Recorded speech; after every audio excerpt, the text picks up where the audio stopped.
Happy Durga Puja সবাইকে। সবাই খুব ভালো থাকুন, সুস্থ থাকুন। আগের দিন ভিডিওটাতে যেটা বলেছিলাম যে দুর্গাপুজোতে আমরা কি কি খেতে পারবো, কি কি খেতে পারবো না, সেই ভিডিওটা নিয়ে আজকে এসেছি। এটাতে সবার অনেক বিগ কোয়েশ্চেন যে কি খেতে পারবো দুর্গাপুজোতে বেরোলে। তো যারা ডায়েট করছেন তাদের জন্য প্রথমেই বলবো যে তারা কিন্তু এমন কিছু ডায়েটের বাইরে খেয়ে নেবেন না যেটাতে কিন্তু আবার ওয়েটটা পুট অন করে যায় বা ওয়েটটা বেড়ে যায়। তো তাদেরকে কিন্তু অবশ্যই লক্ষ্য রাখতে হবে যে যেন ওয়েটটা বাড়ার জন্য কোনো রকমেরই তাদেরকে ফাস্ট ফুড, জাঙ্ক ফুড খাওয়া কিন্তু চলবে না। আর যারা অলরেডি মেনটেনেন্স ডায়েট নিয়ে নিয়েছেন বা যারা নর্মাল ডায়েটে আছেন তাদের ক্ষেত্রে বলবো তারা কিছু কিছু জিনিস খেতে পারেন। তার মধ্যে হচ্ছে যেগুলো প্রথমে খেতে পারবেন না সেই লিস্টটা আগে বলে দিই। প্রথমে যেটা খেতে পারবেন না সেটা হচ্ছে চাউমিন, রোল, তারপরে চপ, কাটলেট, এই ধরনের যে ফ্রাইড আইটেমগুলো আছে সেগুলো খেতে পারবেন না।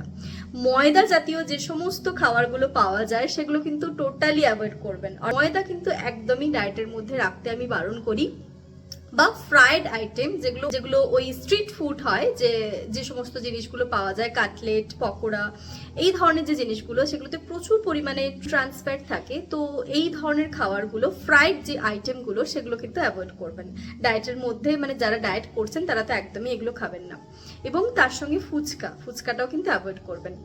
ফুচকার আমি কিন্তু অবশ্যই একটা ভিডিও দেব পরের দিন যে কিভাবে ফুচকাটা খাবেন বা কিভাবে বুঝতে পারবেন যে আপনার ফুচকাটা খেলে আপনাদের হেলথের কোনো ক্ষতি হবে না, সেটা নিয়ে একটা পরের দিন ভিডিও করব আমি ভেবেছি। কারণ ফুচকাটা খুব ইম্পর্টেন্ট একটা জিনিস, সেটা থেকে প্রচুর ফুড পয়জন হচ্ছে, সেই জন্য আমি ওইটা নিয়ে একটা ভিডিও পরের দিন বানাবো।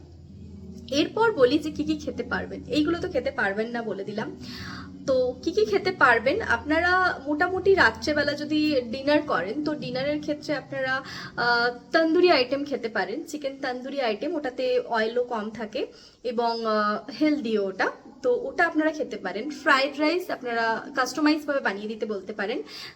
মোটামুটি ফ্রাইড রাইস যদি আপনারা কোনো ভালো রেস্টুরেন্ট থেকে খান সেখানে কিন্তু তেলটা, অয়েলটা অনেকটা কম থাকে, তো সেটা আপনারা খেতে পারেন। অল্প পরিমাণে, খুব অল্প খাবেন, পোর্শন সাইজ কিন্তু কন্ট্রোল করেই খাবেন, খেলেও কিন্তু খুব অল্প খাবেন।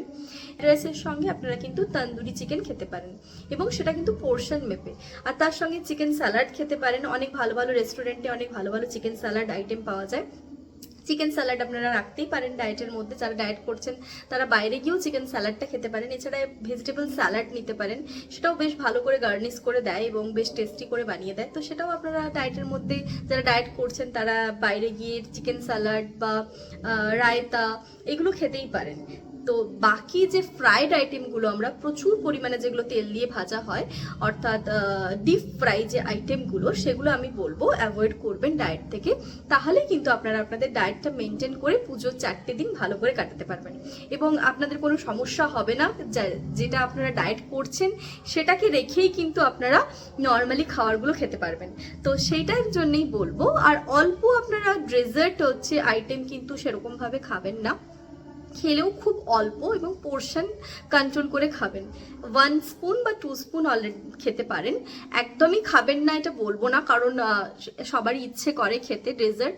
মিষ্টি খেতে পারেন, দশমীর দিন তো আমাদের বাঙালিদের মিষ্টিটা ম্যান্ডেটারি, তো মিষ্টি খেতে পারেন। সপ্তাহে একদিন হয়তো একটা বা দুটো মিষ্টি খেলেন, সেটা কোনো অসুবিধে নেই। কিন্তু সেই মিষ্টিটা খেলে কিন্তু তার সঙ্গে আপনি পোর্শন কন্ট্রোল করে অন্য জিনিসগুলো কমাবেন। যেটা হয়তো ধরুন বিকেলে ছানা দেওয়া থাকে, তার বদলে যদি আপনি একটা মিষ্টি খেলেন সেটার পরিবর্তে ওই ছানাটা স্কিপ করে যাবেন সেদিনে। তো এইরকম ভাবে কিন্তু আমাদেরকে ডায়েটটা মেনটেন করতে হবে। তো পুরো ভিডিওটা যারা যারা দেখবেন তারা অবশ্যই পুরো ভিডিওটা ভালো করে দেখবেন এবং এর থেকেই বুঝতে পারবেন যে কি খাবেন কি খাবেন না। Thank you. আপনারা ভালো থাকবেন, সুস্থ থাকবেন, পুজোটা খুব ভালো করে এনজয় করুন এবং ডায়েটটা ঠিকঠাক মেনটেন করে এনজয় করুন। Thank you.